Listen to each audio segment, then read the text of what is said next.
كل من تكلم عن فلسطين معناته اسائلها، انتم مش كتاب ولا قران انتم عشان اذا حدا حكى عنكم معناته غلط عليكم، لا، حق اني انتقدك لما تغلط. فلسطيني مش منزل ولا معصوم. انت مسلم صح؟ يا عرب يا امم مسلمين، ده ايش اخوي؟ مش تدافع علينا، تدافع عن نصر الرسول. كيف ادافع عنها؟ مش لك بحكي لما بنحكي غزاوي، انا عشت بغزه 26 سنه من عمري، انا لي 3 سنين متغرب.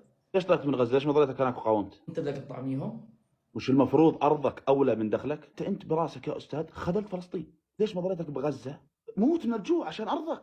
ليش ما مت من الجوع انت وابوك عشان ارضك؟ انت تكون متغرب عشان تقف مع اهلك وربعك، هذا جهاد. انا الان كسيف او اي عربي الان قاعد يتابعنا، الاردني، السعودي، الاماراتي، السوري، الليبي، وانا الان قادر اقدم لك الان بهذه المرحله. تفضل. ما فهمتش كلمتي لما قلت لك 1500 واحد قلبوا الكيان، ما بالك الجيوش يعني العربيه؟ ودك مني افوت على اسرائيل واحارب هسه؟ عارب عشان مقدساتها، فلسطين مش الاقصى، مش لنا لحالنا، افهم. الفلسطيني قادر يبيع ويخون، قادر يعيش مع المحتل، طب افهم. روح حارب، طب روح حارب.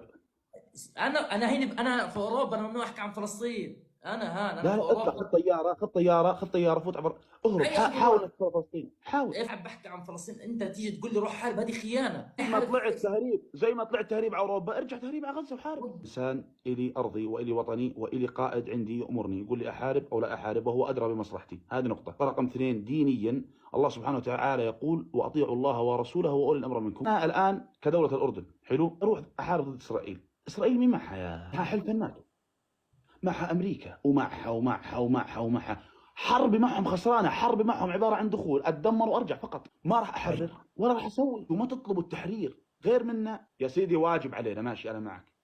عندك 2 مليون فلسطيني جوا، ليش ما يحاربوا؟ يعني سؤال استاذ ابو ادهم، هل انتم الوحيدين اللي انتم عندكم اطفال واولاد؟ يا اخواني انا كلامي والله العظيم انا احترم الشعب الفلسطيني، ولكن كلامي حق اني اقوله. انتم الوحيدين اللي عندكم ارض وعندكم. طب انا لما افوت احارب واخسر، انا ارضي بدها تروح، انا اهلي ودهم يموتوا. انت اهلك اللي عزوا عليك